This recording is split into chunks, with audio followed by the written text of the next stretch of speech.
Hello दोस्तों, मैं शिवम गुप्ता स्वागत करता हूँ आप सभी का एक बार फिर से मेरे यूट्यूब चैनल वर्चुअल पेंटर में। दोस्तों, आज के इस वीडियो में हम बात करने वाले एक ऐसे टॉपिक के बारे में जो कि शायद 2020 का कोरोना के बाद सबसे बड़ा चेंज है भारत में। हम बात करने जा रहे हैं न्यू एजुकेशन पॉलिसी के बारे में।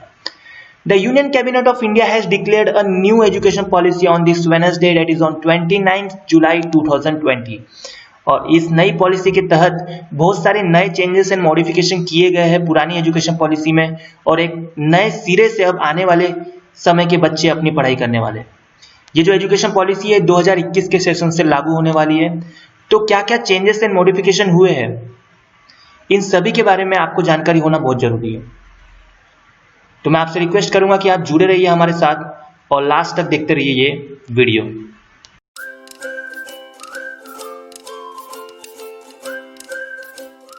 तो सबसे पहले मैं आपको थोड़ी सी हिस्ट्री बता दूं कि अब तक टोटल 3 बार एजुकेशन पॉलिसी डिक्लेयर हो चुकी है। पहली बार हुई थी 1968 में जब इंदिरा गांधी प्रधानमंत्री थी, फिर 1986 में जब राजीव गांधी प्रधानमंत्री बने, और अब 34 इयर्स बाद जब नरेंद्र मोदी प्रधानमंत्री बने 2020 में फिर से एक नई एजुकेशन पॉलिसी डिक्लेयर हुई है। अब इसमें चेंजेस क्या क्या हुए हैं। सबसे बड़ा चेंज है कि जो गवर्नमेंट एजेंसी थी जो कि एजुकेशन की देखरेख करती थी भारत में, उसका नाम चेंज हो चुका है। उसका पहले नाम था ministry of human resource development, अब उसका नाम हो चुका है मिनिस्ट्री ऑफ एजुकेशन। तो सबसे पहला जो चेंज है वो है कि एजुकेशन डिपार्टमेंट का जो नाम था, एजुकेशन एजेंसी का जो नाम था जो भारत की एजुकेशन की देखरेख करती थी, उसका नाम अब हो चुका है ministry of education. Next change है, पहले हम स्कूल लेवल की बात करते हैं कि स्कूल लेवल में क्या क्या चेंजेस हुए हैं, फिर हम देखेंगे कॉलेज लेवल में क्या क्या चेंजेस हुए हैं। तो स्कूल लेवल की चेंजेस के बारे में बात करें तो जो पैटर्न था अब तक के जो चलते आ रहा था कि 10+2+3 के फॉर्म में था। मतलब पहले 10 साल आपके 10th तक रहते थे, उसके बाद 2 साल 11th 12th, और उसके बाद 3 साल मतलब बेसिक ग्रेजुएशन जो है वो 3 साल का रखा गया था। तो ऐसे करके टोटल 13 ईयर्स का आपका स्कूल लेवल चलता था। लेकिन अब वो चेंज करके पैटर्न हो चुका है 5+3+3+4 के फॉर्म में। और अब वो कैसे डिफरेंशिएट हुआ है ये आपको नीचे मैं आपको अभी एक्सप्लेन करूंगा। तो अब ये टोटल हो चुका है 5+3+3+4 के फॉर्म में, मतलब टोटल 15 ईयर्स का। पहले ये 13 ईयर्स का था, अब ये 15 ईयर्स का हो चुका है।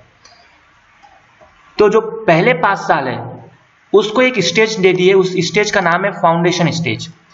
पहले 5 साल जो रहेंगे वो रहेंगे फाउंडेशन स्टेज, जिसमें आपके प्री प्राइमरी रहेंगे, मतलब 3 साल की pre primary, nursery, KG1 KG2, first class and second class, ऐसे करके 5 साल का आपका रहेगा फाउंडेशन स्टेज, जिसमें बच्चों को ज्यादातर एक्टिविटी बेस्ड लर्निंग सिखाई जाएंगी। उनको एक्टिव बनाया जाएगा, उनको खेलकूद कराया जाएगा, उनको स्पोर्ट्स एक्टिविटी कराई जाएंगी, उनको एक्स्ट्रा करिकुलम एक्टिविटी कराई जाएंगी, ताकि उनका जो बेस है वो स्ट्रांग बन सके, बच्चे एक्टिव रह सके। तो इस तरीके की पढ़ाई होने वाली है फाउंडेशन स्टेज में। ज्यादातर जो फोकस देने वाले हैं वो देने वाले एक्टिविटी बेस्ड लर्निंग में, एक्स्ट्रा करिकुलम एक्टिविटी में, स्पोर्ट्स एक्टिविटी में, ताकि जो फाउंडेशन है, जो बेस है बच्चों का, वो स्ट्रांग बन सके।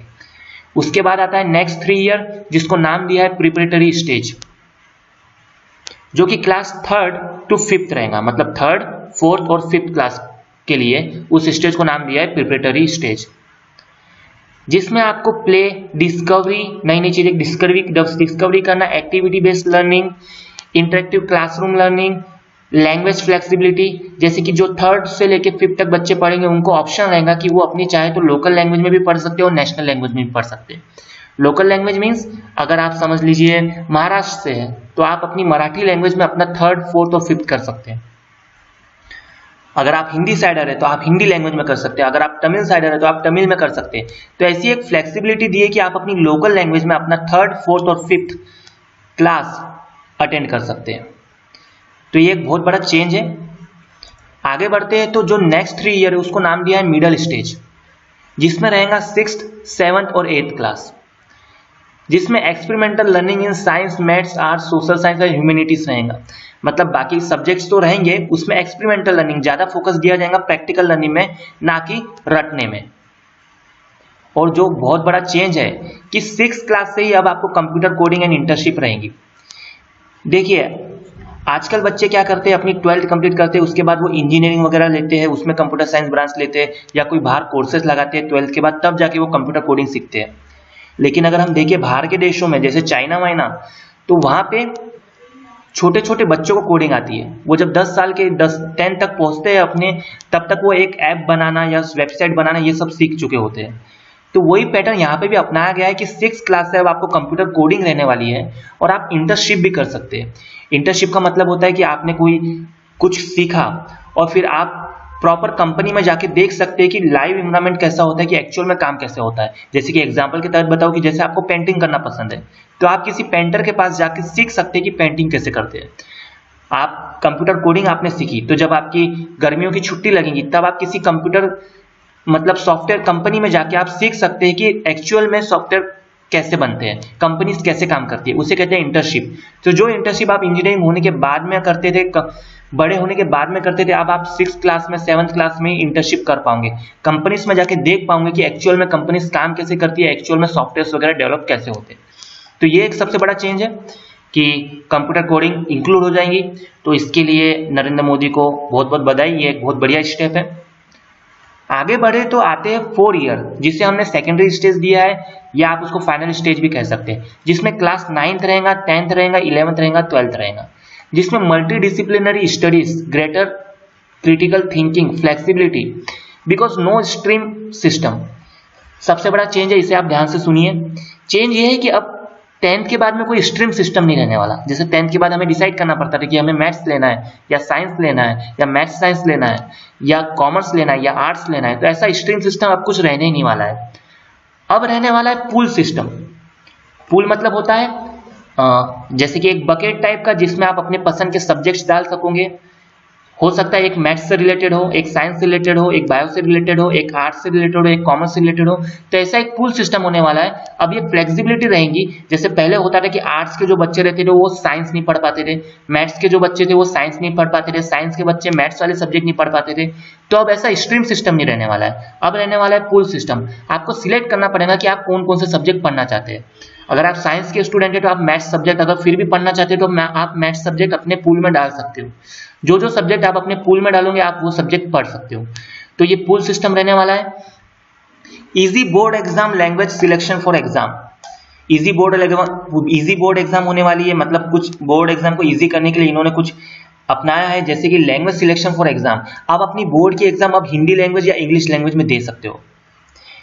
जैसे अभी तक के चलता था, अगर आप इंग्लिश मीडियम में पढ़ते हो तो आपको इंग्लिश लैंग्वेज में एग्जाम देनी पड़ती थी। अब आपके पास ऑप्शन रहेगा कि अगर आप हिंदी में लिखना चाहते हो तो आप हिंदी में भी लिख सकते हो, अगर आप इंग्लिश में लिखना चाहते हो तो आप इंग्लिश में भी लिख सकते हो।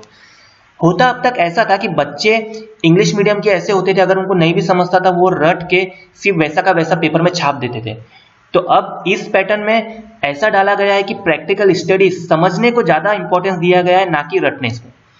तो अगर आपको समझ में आया तो आप अपनी दिल की भावना हिंदी में भी लिख सकते हो। सेमेस्टर सिस्टम हो चुका है।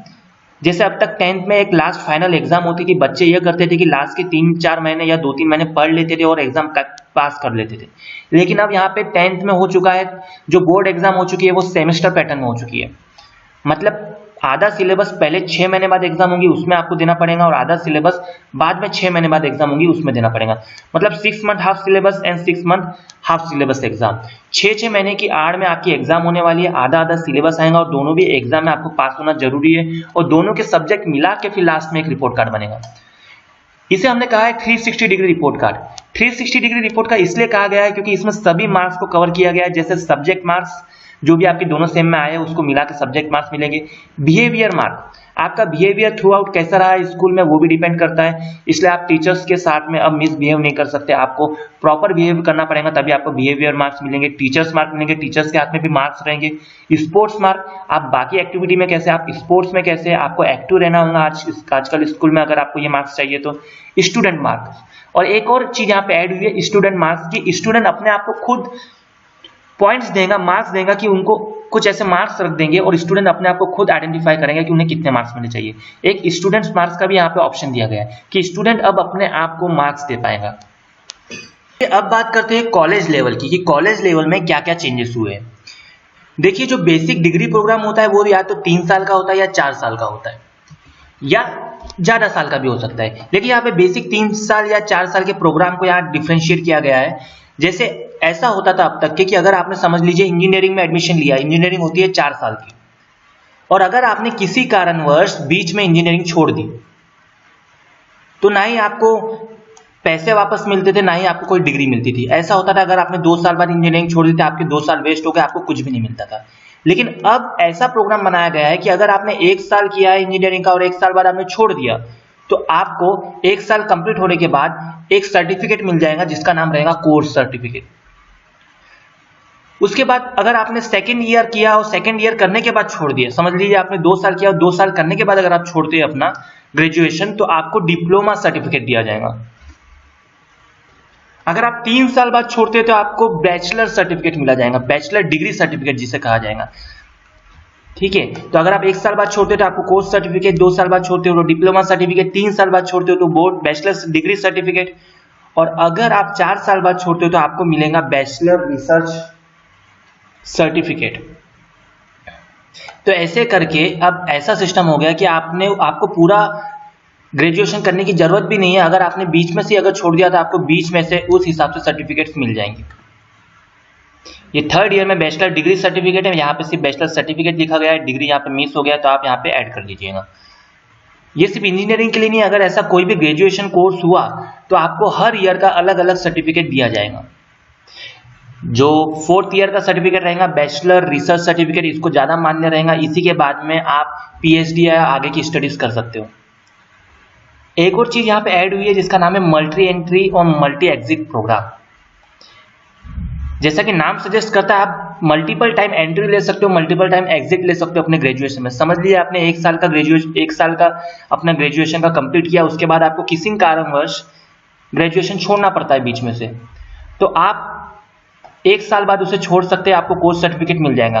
और फिर कुछ समय बाद अगर आप वापस से आना चाहते हो तो आपको फिर से 1st ईयर से करने की जरूरत नहीं है, आप 2nd ईयर में डायरेक्ट एडमिशन लेके आगे की पढ़ाई कर सकते हो। फिर आपने 2nd ईयर करने के बाद फिर से आपने ब्रेक लेना, अगर आप चाहते हो कुछ किसी कारणवश अगर आपका आगे पढ़ाई करना नहीं होता तो आप फिर से छोड़ सकते हो, एग्जिट ले सकते हो, और फिर से आप चाहो तो कुछ समय बाद मल्टी एंट्री ले सकते हो। इसलिए बोला है मल्टी एंट्री मल्टी एग्जिट एक प्रोग्राम कि आप बार बार आना जाना कर सकते हो अपने ग्रेजुएशन प्रोग्राम में। अब इतने बार आप एंट्री एग्जिट करोगे तो ये जो मार्क्स का जो है मार्क्स, ये कैसे मेंटेन किए जाएंगे, कैसे याद रखा जाएगा कि 1st ईयर में आपको कितने मार्क्स थे, फिर आपने छोड़ दिया, फिर कुछ साल बाद आ गए और आपने 2nd ईयर किया तो फिर आपको कैसे मार्क्स आए। तो ये सब जो मार्क्स है इसके लिए एक डिजिटल प्लेटफॉर्म बनाया जाएगा जिसका नाम रहेगा क्रेडिट बैंक। जिस तरीके से आपका बैंक में अकाउंट बनता है वैसे ही आपका एक डिजिटली एक अकाउंट बनेगा जिसका नाम रहेगा क्रेडिट बैंक, जिसमें आपके मार्क्स जुड़ेंगे। तो समझ लीजिए आपने 1st ईयर किया तो 1st ईयर में आपको कोर्स सर्टिफिकेट मिल गया, तो इसके जो मार्क्स रहेंगे ये क्रेडिट बैंक में जाके ऐड हो जाएंगे। फिर कुछ साल बाद आपने 2nd ईयर करने के लिए आप आए और आपने 2nd ईयर किया और आपको डिप्लोमा सर्टिफिकेट मिल गया, तो जो 2nd ईयर के जो मार्क्स रहेंगे वो क्रेडिट बैंक में ऐड हो जाएंगे। तो ऐसे करके जो आपके मार्क्स रहेंगे वो क्रेडिट बैंक में ऐड होंगे और आपको एक फाइनल डिग्री मिलेंगी। तो ये भी एक बहुत बड़ा चेंज है। आने वाले टाइम पे आप एक दूसरे से पूछेंगे कि आपके क्रेडिट बैंक में कितने मार्क्स है, आपके क्रेडिट बैंक में कितने मार्क्स है, तो इस तरीके का चलन आने वाले दिनों में चलने वाला है।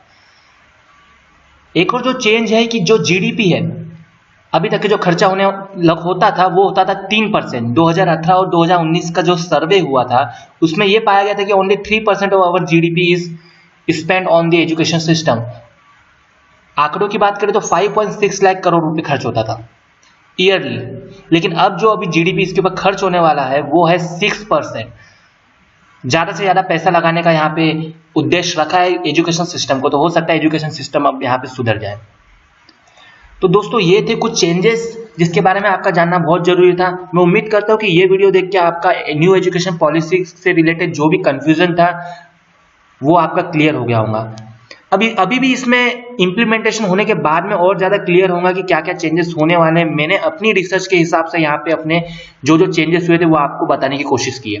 दोस्तों अगर ये वीडियो आपको पसंद आया होगा तो आप प्लीज इस वीडियो को लाइक करिए, शेयर करिए, और जाने से पहले मेरे चैनल को प्लीज सब्सक्राइब कर लीजिए और बेल आइकन पे भी क्लिक कर दीजिए ताकि आपको मेरे आने वाले वीडियोस के नोटिफिकेशन टाइम पे मिलते रहे। मैं बहुत जल्द मिलता हूँ आपको अगले वीडियो में एक अगले कॉन्सेप्ट के साथ। दोस्तों तब तक के लिए बाय, टेक केयर और प्लीज अपना ख्याल रखिए।